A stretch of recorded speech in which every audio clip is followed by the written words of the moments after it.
Hea koolipere! 24. veebruaril tähistame Eesti Vabariigi 107. sünnipäeva. See on päev, mil tunneme uhkust oma riigi, rahva ja tehtud töö üle. Meie jaoks on see püha traditsioon, sama kindel ja kõnekas nagu sinimust-valge lipp, mis igal hommikul Pika Hermanni tornis lehvima tõuseb. See on päev, mil vaatame korraks tagasi, et hinnata seda, mida oleme saavutanud ja mõtleme sellele, kuidas edasi minna. 107 aastat tagasi otsustas Eesti rahvas luua oma riigi. Riigita rahvast sai riigiga rahvas. See polnud lihtne tee, aga meie esivanemad olid otsusekindlad.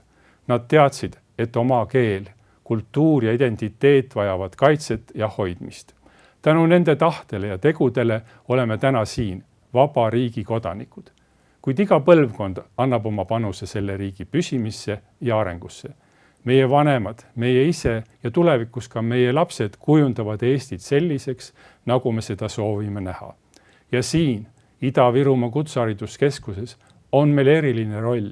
Meie koos teiste Eesti koolidega loome vundamendi uuele põlvkonnale, anname edasi teadmised, oskused ja väärtused, mis aitavad ehitada paremat homset. 3 aastat tagasi otsustas Eesti liikuda täielikult eestikeelsele haridusele.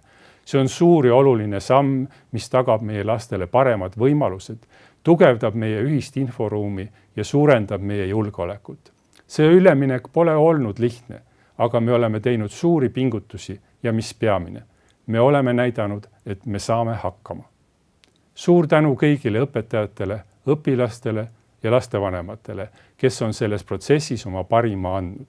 Just teie olete need, kes igapäevaselt panustavad, et meie kooli elu toimiks, et õpilased saaksid parima hariduse ja et Eesti tulevik oleks kindel. Teie olete need, kes muudavad tänast ja loovad homset. Soovin teile kaunist ja uhkust täis vabariigi aastapäeva. Hoidkem üksteist, hoidkem oma kooli ja hoidkem oma Eestit.